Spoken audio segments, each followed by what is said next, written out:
Chapter है laws of motion. तो video सब हम एनसीईआरटी से बना रहे हैं, प्लस अपना भी जो पढ़ाई लिखाई की है उस पर वीडियो बन रहा है। तो आपको पढ़ना भी है, नोट्स भी बनाना है, समझना है, और उसके बाद फिर एनसीईआरटी का क्वेश्चन बनाना है, जितना भी क्वेश्चन एनसीईआरटी के बुक में दिया हुआ है। मैथ और फिजिक्स मतलब फिजिक्स और केमिस्ट्री के लिए तो एनसीईआरटी जेईई एडवांस लेवल तक सफिशिएंट है। मतलब ठीक है, practice paper previous year question paper भी करना है जेईई मेंस का, तो ऑब्वियसली चीज है। लेकिन आपको फर्स्ट तो लेवल 1 फर्स्ट प्रायोरिटी हमेशा रहेगा कि एनसीईआरटी का क्वेश्चन सारा का सारा बना हुआ होना चाहिए। फिजिक्स केमिस्ट्री का बना ली है तो जेईई मेंस लेवल तक का पूरा क्लियर हो गया, एडवांस भी काफी तक क्लियर हो गया, और सेकंड में प्रीवियस ईयर क्वेश्चन पेपर बना लिए तो फिर क्लियर हो गया कि पूरा हो गया आपका। जितना बार बनाइएगा उतना ज्यादा बेहतर होगा। तो ये सब करना था, ठीक है। अब है लॉज ऑफ मोशन।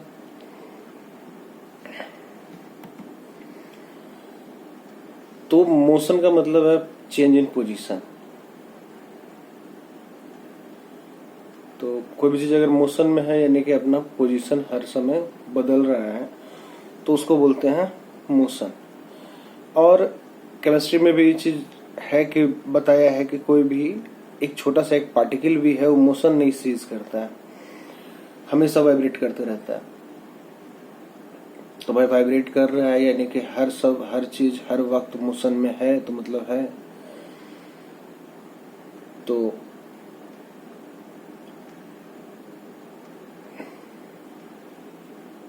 इसके ऊपर लॉज है कि भाई ठीक जब हर चीज जब मोशन में है तो उसको गवर्निंग का लॉ जो है वो लॉज ऑफ मोशन है। तो फिर इस चीज को एनसीईआरटी और बेहतर से बताया, एकदम ईस्वी करके, कि कैसे कैसे हुआ सभ्यता। मतलब कि वही चीज है, लॉज ऑफ मोशन जो है वो हमेशा से वैलिड है। हर वक्त जब भी दुनिया चल रहा था लॉज ऑफ मोशन चल रहा था। इनर्शिया का लॉ, तीनों लॉ बस एक ही लॉ को, first law second law third law एक ही लॉ है, सिर्फ इनर्शिया। और इनर्शिया ही बेसिक लॉ है। एंट्रोपी ये सब जनरेट हो रहा है बस इनर्शिया के लिए, तो बेसिक लॉ है। तो आपको अगर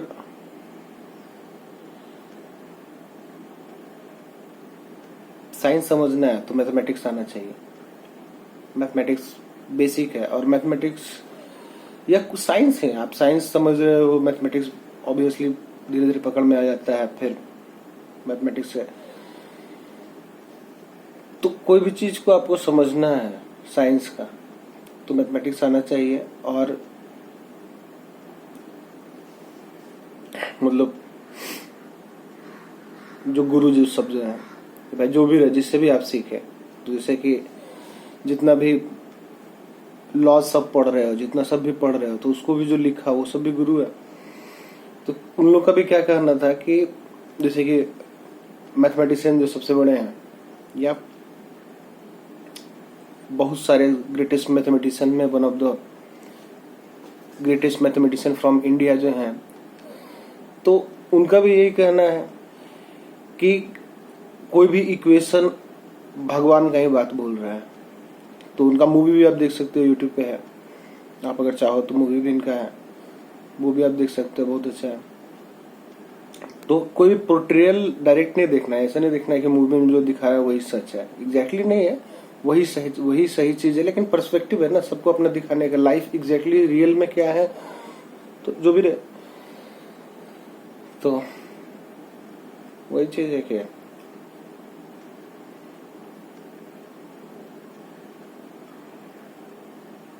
आपको जितना भी लॉज ऑफ मोशन ये सब रहेगा, जितना ये सब चीज है,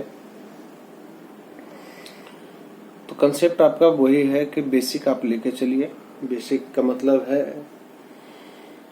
कि इलिटरेट आदमी सब भी जो है, जो असाक्षर भी है, वो भी जिस साइंस को मानता है तो उस साइंस को मानता है धर्म को, और धर्म भी वही बात बोलता है जो साइंस बोलता है, क्योंकि जो दुनिया है वो हमेशा से चला है और वैसा ही चलते रहेगा। तो लॉज तो दोनों एक ही बात बोलते हैं। तो सारा लॉज भी आप देखोगे तो वही सब है कि माइथोलॉजी बोलो चाहे रिलीजन बोलो, सब कुछ मैच करता है। एग्जाम्पल्स तो चालू करते हैं लॉज ऑफ मोशन।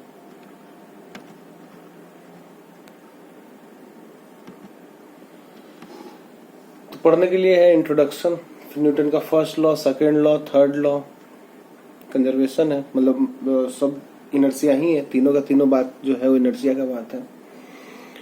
फिर कंजर्वेशन ऑफ लीनियर मोमेंटम, कि अगर एक्सटर्नल फोर्स जीरो होगा तो मोमेंटम कंजर्व्ड हो जाएगा। फिर इक्विलिब्रियम ऑफ फोर्सेस, कि भाई कोई भी बॉडी अगर इक्विलिब्रियम में है तो एक्स बाई जेड डायरेक्शन में उसका फोर्स जीरो भी होना चाहिए, और एक्सिस जो रहेगा एक्स बाई जेड का उस पर रोटेशनल भी उसका जीरो होना चाहिए, तभी इक्विलिब्रियम आएगा। कि भाई ट्रांसलेशनल इक्विलिब्रियम भी चाहिए और रोटेशनल इक्विलिब्रियम भी चाहिए, अगर इक्विलिब्रियम आपको टोटल इक्विलिब्रियम चाहिए तो। फिर फ्रिक्शन का कंसेप्ट समझेंगे, फ्रिक्शन फिर से आएगा रिलेटिव वेलोसिटी जैसा। फिर है बैंकिंग ऑफ रोड्स, कि रोड पे जो बैंक बनाया जाता है कि फ्रिक्शन इंक्रीज हो, गाड़ी स्किड न कर जाए, बाहर न निकल जाए। फिर फ्री बॉडी डायग्राम को भी देखेंगे। तो सबसे बड़ा चीज है कि लॉज ऑफ मोशन न्यूटन का है, लेकिन न्यूटन का लॉ क्या, न्यूटन के पहले कोई काम नहीं किया, न्यूटन के पहले कुछ काम नहीं हुआ, न्यूटन के पहले किसी को कुछ पता ही नहीं था, दुनिया चल ही नहीं रहा था क्या न्यूटन के पहले? तो ऐसा नहीं है, हमेशा से दुनिया चल रहा था, हमेशा से सब कुछ था। तो स्टार्ट है लॉज ऑफ मोशन का अरिस्टोटल से। तो अरिस्टोटल क्या है कि मोशन के बारे में बोले कि मोशन अगर हो रहा है तो एक्सटर्नल फोर्स है, कभी भी अगर मोशन हो रहा है तो एक्सटर्नल फोर्स है, लेकिन वो फ्रिक्शन के कंसेप्ट को नहीं बता पाए कि भाई फ्रिक्शन है, डी एक्सेलरेशन है, एक्सेलरेशन है, ये सब का कंसेप्ट उनको नहीं समझ में आया। वो बेसिक बात बोले कि एक्सटर्नल फोर्स है तो मोशन है, मोशन है तो एक्सटर्नल फोर्स है, कि भाई दुनिया चल रहा है तो चलाने वाला कोई है।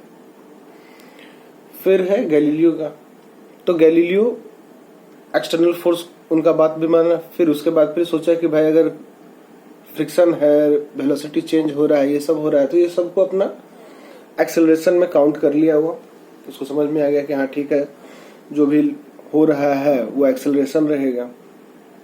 तो एक्सेलरेशन का कंसेप्ट गैलीलियो ने दिया। और फिर आप देखो कि 1642 में गैलीलियो मरा और 1643 में न्यूटन आ गया, तो समझो तो गैलीलियो ही दोबारा भी आ गया। तो जो भी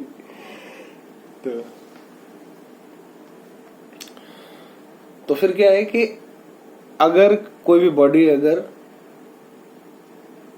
एक्सटर्नल, मतलब कि अगर कांस्टेंट वेलोसिटी से मूव कर रहा है, तो इसका मतलब है कि उस पे जो एक्सटर्नल फोर्स लग रहा है वो बराबर है जो कि उसको रेजिस्टेंस फेस करना पड़ रहा है, तब फिर वेलोसिटी क्या होगा, कांस्टेंट। अब चाहे वेलोसिटी जीरो हो चाहे कोई कांस्टेंट वैल्यू, दोनों बात बराबर होगा कि जितना एक्सटर्नल फोर्स लग रहा है उतना ही रेजिस्टेंस भी आ रहा है। तो और रेजिस्टेंस क्या है कि हर जगह है, हर चीज में है, सॉलिड्स में भी है, लिक्विड्स में भी है। तो जैसे अगर सॉलिड्स में है तो उसको फ्रिक्शन बोल रहे हैं कि सॉलिड के बीच में अगर रेजिस्टेंस है तो फ्रिक्शन है, और अगर लिक्विड में चले जाए तो फ्लूइड फोर्सेस, विस्कोसिटी रहेगा। तो फ्रिक्शन तो हर जगह है, सॉलिड में भी लिक्विड में भी, क्या कि सॉलिड का मतलब सॉलिड और फ्लूइड का मतलब गैस और लिक्विड दोनों। तो फ्रिक्शन तो दोनों में है कि भाई सॉलिड बॉडीज अगर रिलेटिव मोशन करेगा तो फ्रिक्शन आ रहा है, और अगर फ्लूइड बॉडी रिलेटिव मोशन करेगा तो विस्कोसिटी आएगा। और ये रेजिस्टेंस को पूरा करने के लिए जो एक्सटर्नल फोर्स दिया जा रहा है, वो अगर पूरा रेजिस्टेंस को खत्म करने में खर्चा हो जाएगा तो वेलोसिटी कांस्टेंट रहेगा। अब गैलीलियो का जो एक्सपेरिमेंट है, क्या है कि गैलीलियो को तो सारा वही चीज है कि न्यूटन को तो गैलीलियो का काम मिल गया, लेकिन गैलीलियो को तो अपना काम खुद करना पड़ा। तो इसके लिए वो पॉजिटिव एक्सेलरेशन नेगेटिव एक्सेलरेशन को समझने के लिए स्लोप लोप का अध्ययन किया। तो भाई स्लोप कैसे काम कर रहा है, positive slope, negative slope, constant slope. तो वो स्लोप पे देखते रहा और उसके बाद फिर यही है कि जैसे एक यहाँ पे एक कटोरा में रखा, तो जिस हाइट से छोड़ा उसी हाइट को दोबारा मिला। अब क्या है कि कटोरा जैसे एक टाइप का कनकेविटी है, तो कनकेविटी को भी चेंज कर दिया, लेकिन कनकेविटी को भी अगर चेंज किया, स्लोप को भी अगर चेंज किया, तो भी जो हाइट मिल रहा था वो सेम मिल रहा था। तो यानी कि और ज्यादा भी नहीं, कभी ज्यादा भी नहीं कि ज्यादा हाइट मिल जाए, नहीं। तो यानी कि अगर मैक्सिमम हाइट अगर अचीव किया कि भाई एकदम पूरा मक्खन लगा दिया था, ये कर दिया था, वो कर दिया था, पूरा स्मूथ कर दिया था, फिर भी जो हाईएस्ट मिल रहा है वो H1 = H2 कि फ्रिक्शन 0 है, यानी कि इंक्लिनेशन का प्रभाव नहीं है हाइट पे। कंजर्वेशन ऑफ एनर्जी यही है। तो भाई फ्रिक्शन 0 होगा, कंजर्वेशन ऑफ एनर्जी पूरा हो जाएगा। तो ये सब चीज गैलीलियो एक्सपेरिमेंट करके समझ गया।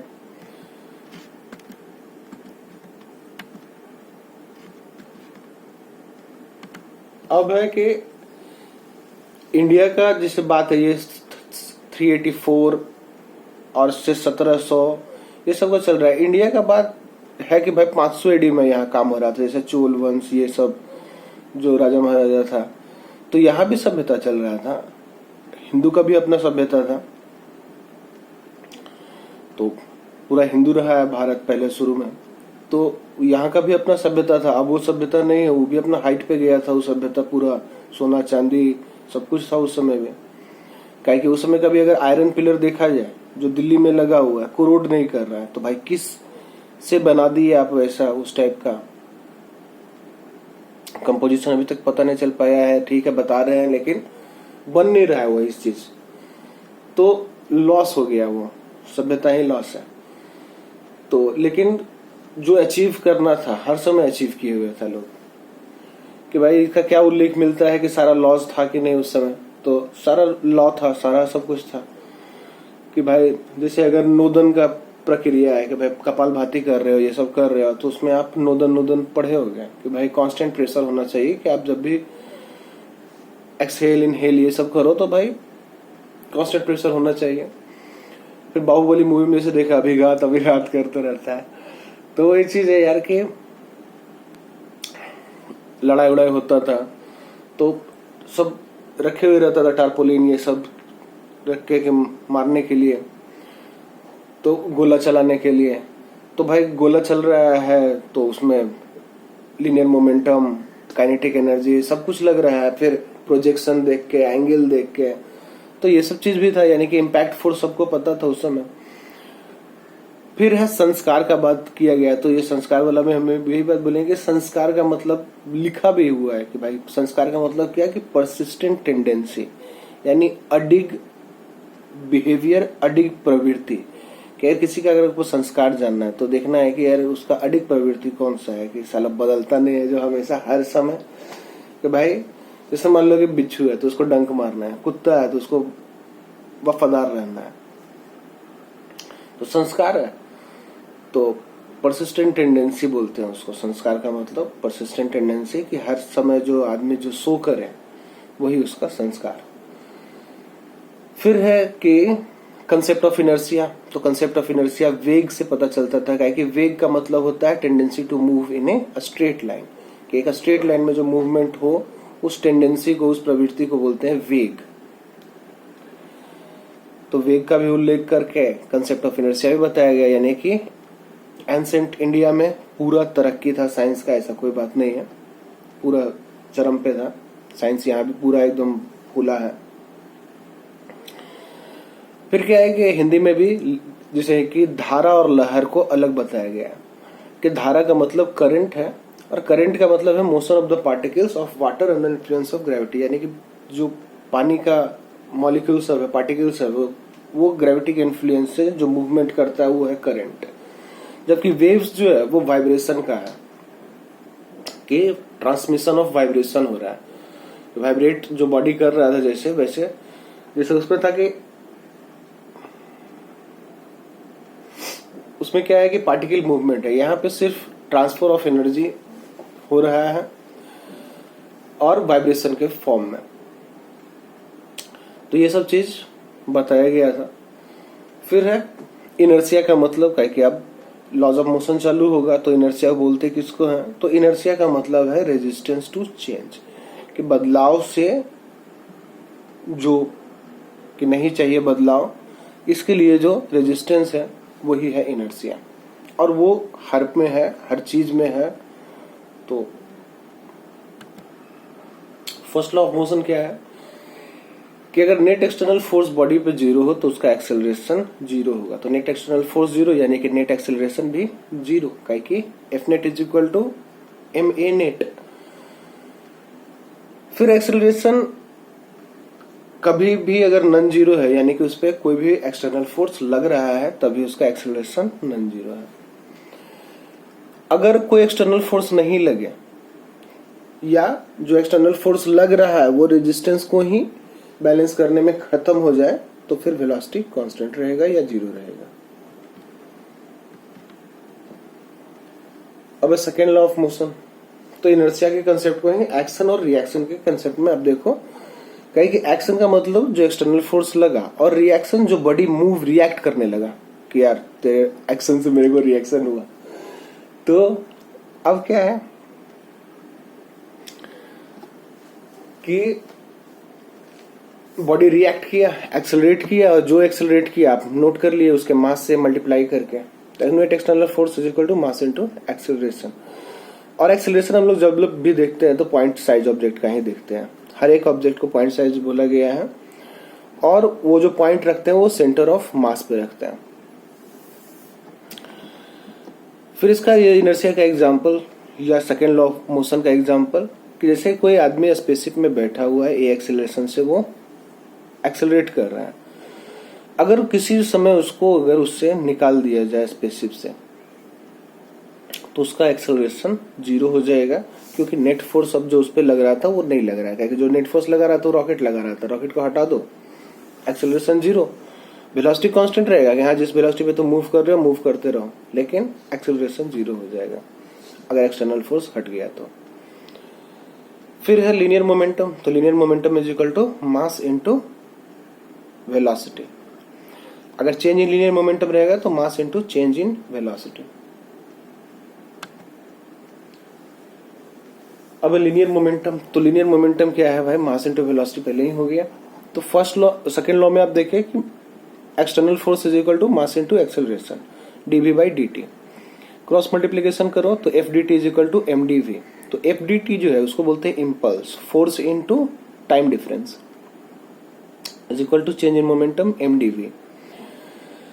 अब यहाँ पे ये चीज बढ़िया समझ लेना चाहिए कि अगर टाइम गिवन नहीं दिया रहे कि मोमेंटम चेंज होने में कितना टाइम लगा है तो आप फोर्स भी नहीं बता सकते हो कि कितना फोर्स एग्जैक्टली लगा है।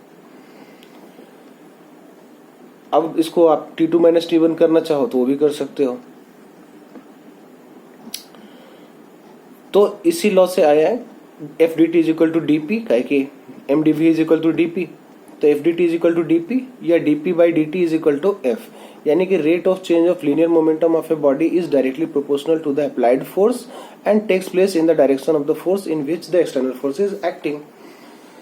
तो लीनियर मोमेंटम चेंज हो रहा है और प्रोपोर्शनल है एक्सटर्नल फोर्स के, जो कि उसी डायरेक्शन में उसका लीनियर मोमेंटम चेंज करेगा। एफ इजिकल टू एम में ये चीज याद रखना है कि टाइम और मास जो है वो स्केलर क्वांटिटी है, इसलिए जो एक्सटर्नल फोर्स का डायरेक्शन है वही चेंज इन वेलोसिटी का भी डायरेक्शन है।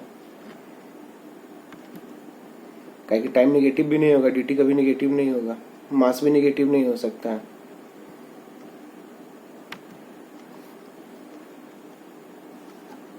अब है कि ये सेकेंड लॉ एप्लीकेबल है सिंगल पॉइंट पार्टिकल के लिए।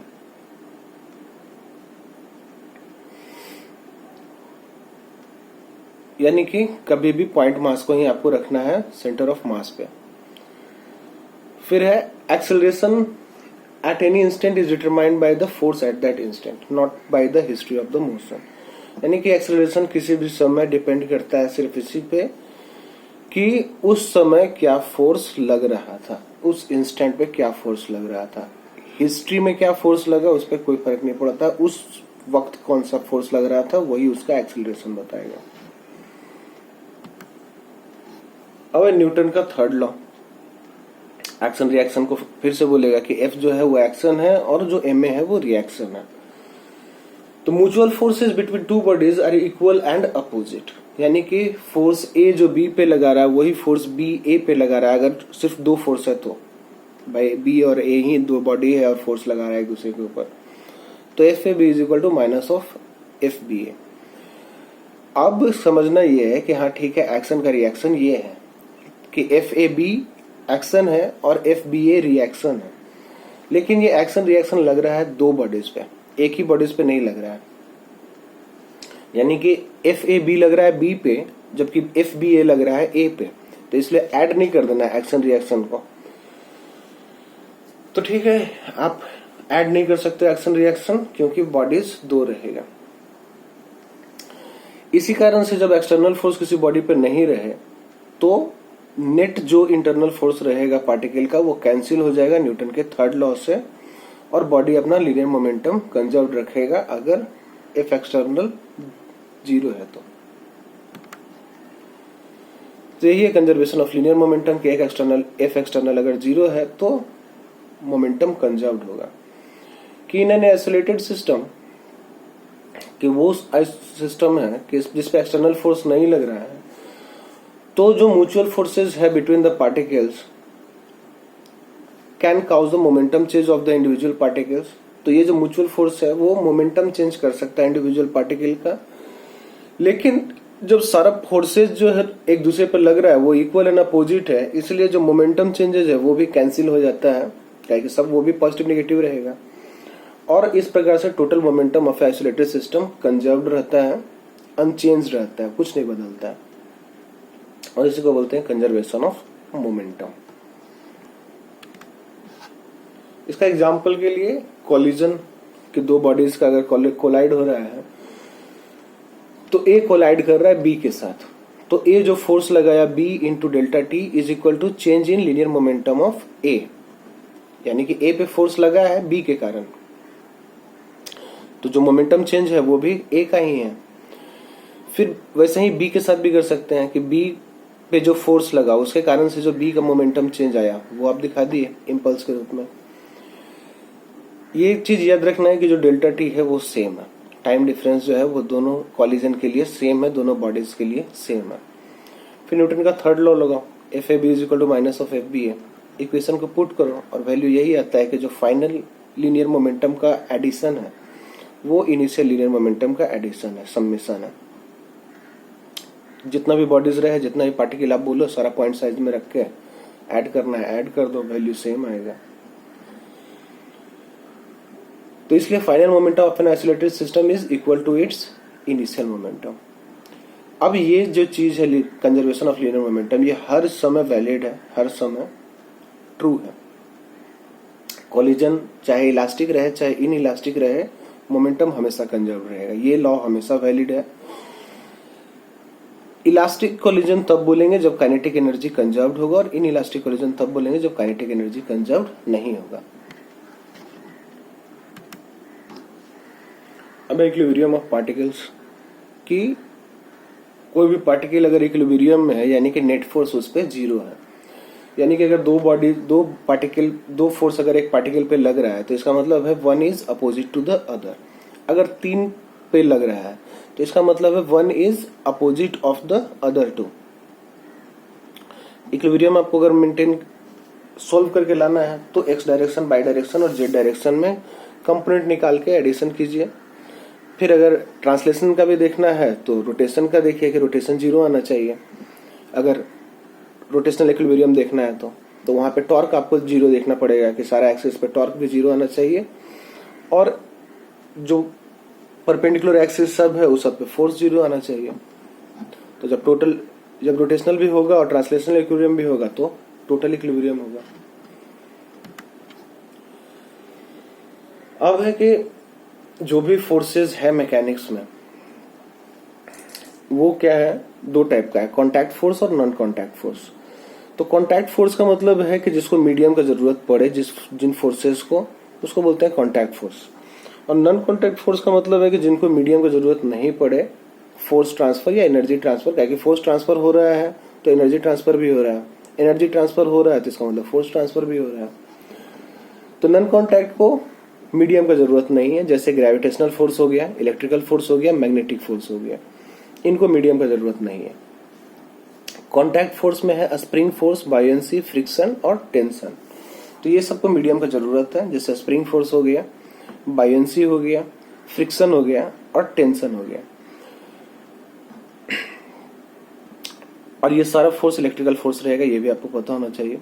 पता चलेगा कि सारा का जो ओरिजिनेशन है वो कैटायन एनायन ही है। मास से ज्यादा इफेक्ट है चार्ज का, ठीक है, तो चार्ज का ज्यादा इफेक्ट है, मास का कम इफेक्ट है। स्केलर क्वांटिटी का कम वैल्यू है, चार्ज भी हालांकि स्केलर ही है, दोनों स्केलर है, लेकिन वैल्यू ज्यादा चार्ज का है। तो कॉन्टैक्ट फोर्स जितना भी है वो ओरिजिनेट करता है इलेक्ट्रिकल फोर्सेस से ही। और ये जो कॉन्टैक्ट फोर्स है उसका जो नॉर्मल कंपोनेंट रहेगा सरफेस के ऊपर उसको बोलते हैं नॉर्मल रिएक्शन, और जो पैरेलल कंपोनेंट रहेगा इस कॉन्टैक्ट फोर्स का पैरेलल टू द सरफेस उसको बोलते हैं फ्रिक्शन। एग्जाम्पल में इसका स्प्रिंग फोर्स, पहला एग्जाम्पल। तो स्प्रिंग फोर्स में क्या है कि एक वॉल है, इसमें आप स्प्रिंग लगा दिए और इधर से एफ एक्सटर्नल फोर्स से आप खींच रहे हो।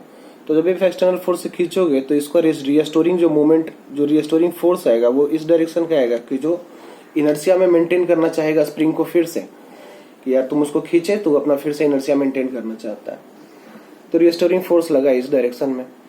अब इस डायरेक्शन रिस्टोरिंग फोर्स जब ट्रांसफर होगा तो फोर्स इधर से अगर पूरा गया तो फिर यहाँ पे भी एक्शन रिएक्शन मिलेगा, जिस टाइप का भी रहे फोर्स फिर से अपोजिट इस टाइप का मिलेगा, एक्शन रिएक्शन दोबारा। तो आप अगर इलोंगेशन के टर्म में दिखाना चाहो कि ये मान लो आपका इक्विलिब्रियम पोजीशन था, x इक्वल टू 0, उधर से आप x इलोंगेट किए, डिस्प्लेसमेंट दिए, तो जो स्प्रिंग फोर्स है या रिस्टोरिंग फोर्स है जो वापस उसको लेना चाहेगा अपने जगह पे, वो होगा माइनस ऑफ kx, यानी कि डिस्प्लेसमेंट के उल्टा में और मैग्नीट्यूड मल्टीप्लीकेशन इसका, जिसमें k को बोलते हैं स्प्रिंग कांस्टेंट या फोर्स कांस्टेंट।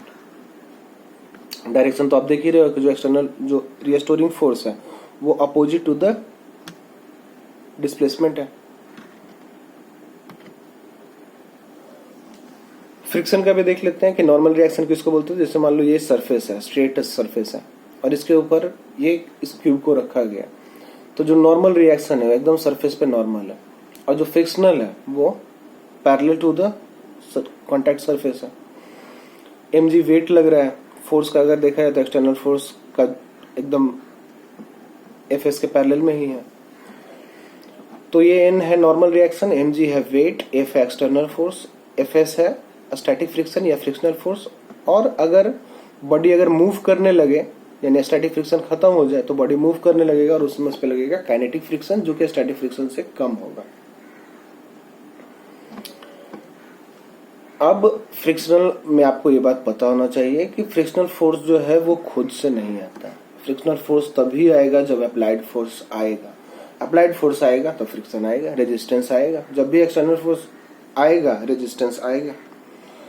इनर्शिया मेंटेन करना चाहेगा बॉडी तो पहले तो फ्रिक्शन ही लगाएगा, बाद में काइनेटिक में जाएगा ना। पहले तो स्टैटिक रुका हुआ रहेगा, स्टैटिक से काइनेटिक में जाएगा।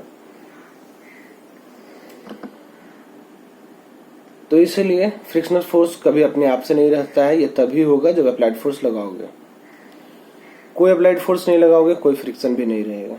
जैसे जैसे अप्लाइड फोर्स बढ़ाते जाओगे स्टैटिक फ्रिक्शन बढ़ेगा और मैक्सिमम वैल्यू अटेन करेगा, जिसको बोलते हैं मैक्सिमम स्टैटिक फ्रिक्शन, जो कि बराबर होगा कोएफिशिएंट ऑफ स्टैटिक फ्रिक्शन और normal reaction from the surface of contact, यानी कि म्यू इंटू एन।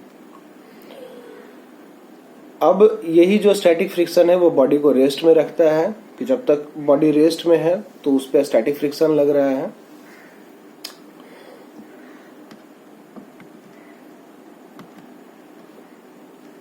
तो इसी बात को फिर से दिखाया गया है फ्रिक्शन को दिखा के कि अगर एक्सटर्नल फोर्स अगर मैक्सिमम जो रेजिस्टेंस स्टैटिक का है स्टैटिक फ्रिक्शन से अगर कम रहे तो मोशन नहीं होगा। फिर कम है एक्सटर्नल फोर्स लेकिन एफएस के बराबर नहीं पहुंचे, तो जैसे जैसे आप फोर्स बढ़ाओगे वैसे वैसे फ्रिक्शन भी बढ़ेगा। कोई फोर्स नहीं लगाओगे कोई फ्रिक्शन भी नहीं आएगा।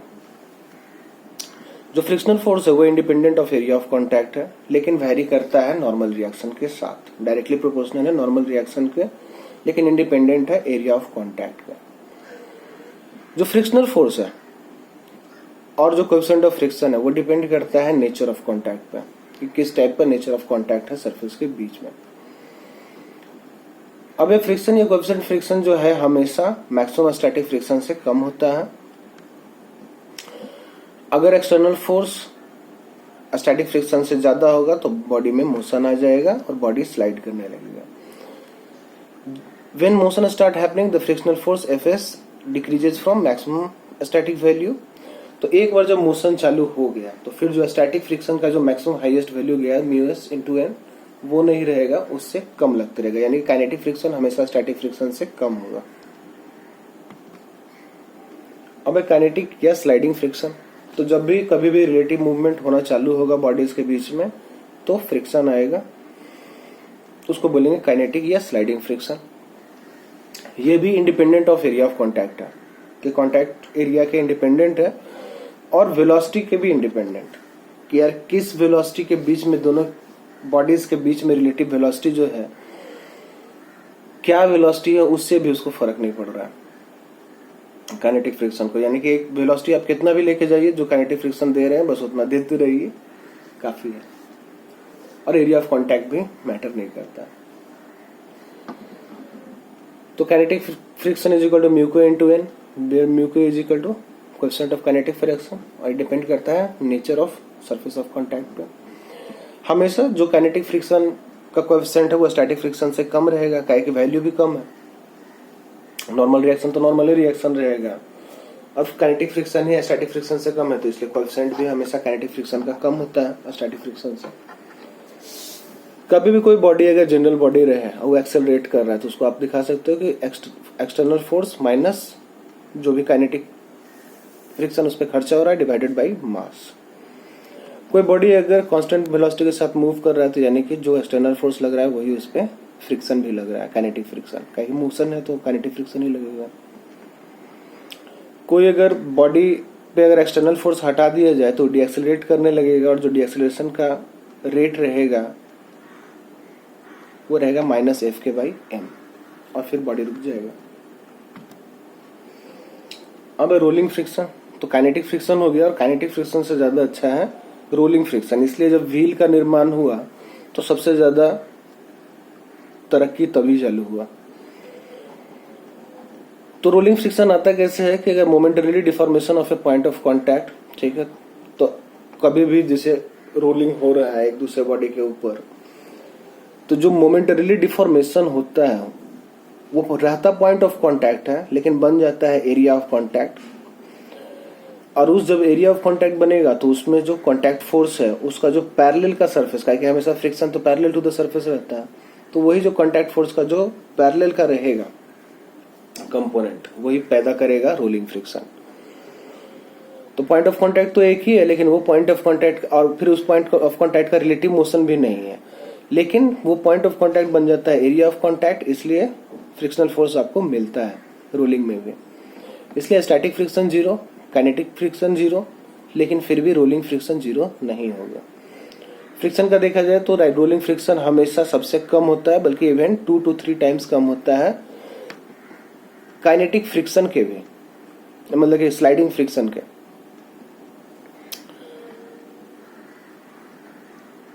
अब है कि अगर फार्मूला में देखा जाए तो जो रोलिंग का जो फ्रिक्शन है is equal to coefficient of rolling into normal reaction into radius in millimetre.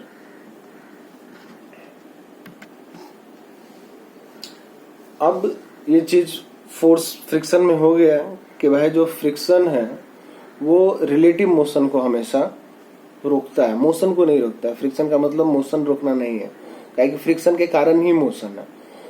Friction तो बस खाली रिलेटिव मोशन रोकता है। तो हम लोग चल रहे हैं, फिर रहे हैं, सब कुछ कर रहे हैं फ्रिक्शन के कारण ही, तो चला रहा है सब कुछ फ्रिक्शन ही, लेकिन फ्रिक्शन का बस यही है कि वो रिलेटिव मोशन को रोकता है। कभी भी मोशन को रिलेटिव होने से रोकेगा। थोड़ा थोड़ा रेजिस्टेंस सबका है, सॉलिड ज्यादा करेगा, लिक्विड कम करेगा, गैस उससे भी कम करेगा। सर्कुलर मोशन एक बार फिर से देख लेते हैं कि सर्कुलर मोशन हो रहा है इस डायरेक्शन का, ओमेगा है, तो ओमेगा डायरेक्शन है एंटी क्लॉकवाइज। इस डायरेक्शन में टेंजेंशियल वेलोसिटी हो गया, अंदर के साइड में सेंट्रीपिटल फोर्स, बाहर के साइड में सेंट्रीफ्यूगल फोर्स, दोनों का वैल्यू mv²/r। जो टेंशन इन द स्प्रिंग है वो सेंट्रीपिटल फोर्स है, या सेंट्रीपिटल फोर्स जो है वो टेंशन इन द स्प्रिंग के कारण ही है, क्योंकि वही तो खींचे हुए है। तो tension in the spring is equal to mv²/r, जो कि सेंट्रीपिटल फोर्स होगा। अगर प्लैनेटरी मोशन में देखा जाए तो जो सेंट्रीपिटल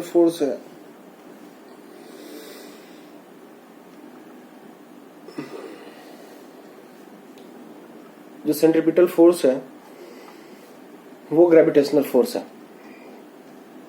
कोई अगर कार टर्न ले रहा है तो उस पर जो सेंट्रीपिटल फोर्स लग रहा है वो फ्रिक्शन फ्रॉम द रोड रहेगा। अब फ्रिक्शन फ्रॉम द रोड आया तो बैंकिंग आ गया डायरेक्ट कि भाई, तो बैंकिंग में दोनों चीज, मतलब कि कभी भी जब गाड़ी जब मूव साइड से ऐसे करके जब घूमता है रोड पे तो बैंकिंग प्रोवाइडेड रहता है। क्योंकि फ्रिक्शन तो है ही, लेकिन बरसात हो जाए, पानी हो जाए तो उससे अगर फिसलन हो जाए तो गाड़ी तो स्लिप कर जाएगा, तो इसलिए बैंकिंग दिया जाता है। इससे फ्रिक्शन भी ज्यादा बेहतर हो जाता है। तो ये देखते हैं motion of A car in A bank road. तो इस टाइप से कर्वेचर बन रहा है, एक मोशन के लिए कर्वेचर बन रहा है, तो सेंट्रीपिटल एक्सेलरेशन v²/r है, और ये प्रोवाइड किया जाएगा फ्रिक्शन के द्वारा या बैंकिंग के द्वारा। तो बैंकिंग में आप इंक्लाइनेशन बनाते हो कि कभी भी आउटवर्ड जो रहेगा, जो रोड रहेगा वो ऊंचा होते रहेगा आउटवर्ड, और जो इंक्लाइनेशन रहेगा थीटा, उसको आपको ये देखना है कि ये जैसे गाड़ी हो गया तो वेट mg नीचे लग रहा है, फ्रिक्शनल फोर्स ये सरफेस रोड प्रोवाइड कर रहा है, ये रोड फिर नॉर्मल रिएक्शन दे रहा है। फिर ये सब कंपोनेंट को आप अगर चेक करोगे, ऐड करोगे, तो पाओगे कि n cos theta is equal to mg plus f sin theta, और n cos theta is equal to, कि f का मतलब क्या रहेगा, coefficient of friction into normal reaction. फिर सेंट्रीपिटल फोर्स को भी इक्वेट करके देखना है, वैल्यू पुट के लाते हैं तो मैक्सिमम वेलोसिटी जो एक्टिव अचेंज कर सकते हैं बैंकिंग के रोड पे वो रहेगा mu plus tan theta by 1 minus mu into tan theta into rg का स्क्वायर रूट। ठीक है, आपको अगर tan थीटा कंसीडर नहीं करना है तो जो Vmax मिलेगा वो रहेगा म्यू इंटू rg, यानी कि अगर सिर्फ फ्रिक्शन पे अगर रोड चले तो मैक्सिमम वेलोसिटी ये होगा, लेकिन बैंकिंग जब प्रोवाइड करते हैं तो वेलोसिटी हम लोग को ये मिलता है, और इससे हम लोग को पता चलता है कि हाँ मैक्सिमम स्पीड आप बढ़ा सकते हो बैंकिंग पे, बैंकिंग लगा के। अब लास्ट का टॉपिक है फ्री बॉडी डायग्राम। तो फ्री बॉडी डायग्राम का मतलब है कि कोई भी बॉडी इंटरकनेक्टेड रहे, लेकिन आपको अगर मोशन समझना है तो सिर्फ उस बॉडी को देखना है, सिर्फ उस बॉडी पे देखना है कि उस पर कौन सा एक्सटर्नल फोर्स लग रहा है। इसी के लिए फ्री बॉडी डायग्राम बनाते हैं कि मान लो कि एक बॉल है जो लटक रहा है स्ट्रिंग से, तो अगर इस पे देखा जाए तो वेट नीचे लग रहा है, वॉल से जो रिएक्शन मिल रहा है वो परपेंडिकुलर Rn मिल रहा है, और साथ में जो टेंशन इन द स्प्रिंग है T, वो इसको बॉल को ऊपर खींच रहा है। कोई एक सीढ़ी लगा हुआ है, उस पे आदमी खड़ा हुआ है, और सीढ़ी स्किड नहीं करे इसके लिए, मतलब कि ये खुरदरा सरफेस भी है। ठीक है, तो ये खुरदरा मतलब कि जो भी जिस पे ये सीढ़ी खड़ा हुआ है वो रेजिस्टेंस, वो फ्रिक्शन दे रहा है। तो इधर का देखा जाए तो इसका अगर रिजोल्यूशन करना रहे तो जैसे मान लो P फोर्स के साथ एक आदमी यहाँ पे खड़ा है, तो इधर से जो नॉर्मल रिएक्शन आया, कि सीढ़ी जब अटका हुआ है उस पर, तो एक नॉर्मल रिएक्शन वो भी देगा, तो R1 आ गया। इधर का ग्राउंड R2 दे दिया, वेट हमेशा नीचे ही लगते रहेगा, और ये जो कि मोशन अगर इस डायरेक्शन में हुआ, सीढ़ी अगर नीचे गिरने लगा ऐसे, तो फोर्स ऑफ फ्रिक्शन इधर से लगेगा म्यू R2। तो बैलेंस आप कर सकते हो एक्स डायरेक्शन और वाई डायरेक्शन में। फिर अगर इसका केस देखा जाए तो टेंशन फोर्स जब भी रहता है तो पुलिंग फोर्स रहता है, हमेशा पुल करता है, खींचेगा। तो यहाँ पे भी टेंशन इधर खींच रहा है, इसको भी ऊपर खींच रहा है, इसको ऊपर खींच रहा है, इसको इधर से खींच रहा है, इसको इधर से खींच रहा है, इसको ऊपर से खींच रहा है। तो आपको अगर देखा जाए तो क्या कि टेंशन है तो वायर में, और एक वायर में एक ही टेंशन होगा, पूरा जो है खिंचाव एक ही रहेगा। तो बस खाली फोर्स देखना है। तो जो ए पे लग रहा है वो ऊपर में 2T लग रहा है, नीचे में सिर्फ WA लग रहा है। जबकि बी का देखा जाए तो ऊपर में T लग रहा है और नीचे में WA। एक्सेलरेशन जो है कि ए जितना स्पीड से नीचे गिरेगा, मतलब जिस एक्सेलरेशन से नीचे आएगा उसके डबल एक्सेलरेशन से बी ऊपर जाएगा। तो वो तो देख के भी पता चल रहा है, काहे कि मोशन वैसा ही है कि ए अगर नीचे जाएगा तो ये 2A ऊपर जाएगा, काहे कि यही कॉम्बिनेशन इस टाइप का है अरेंजमेंट। फिर external force is equal to mass into acceleration लगा के आप कौन सा एक्सेलरेशन कर रहा है अपीयरिंग वो भी आप निकाल सकते हो। तो नेट एक्सटर्नल फोर्स जिस डायरेक्शन का लग रहा है तो WA माइनस 2T, क्या कि यहाँ पे जो मोशन है वो नीचे आ रहा है, और WA माइनस 2T अगर पॉजिटिव है तो ये वाला पॉजिटिव मतलब इस डायरेक्शन में एक डायरेक्शन में रहेगा। फिर वैसे ही यहाँ पे भी external force is equal to mass into acceleration. तो ये हो गया फ्री बॉडी डायग्राम।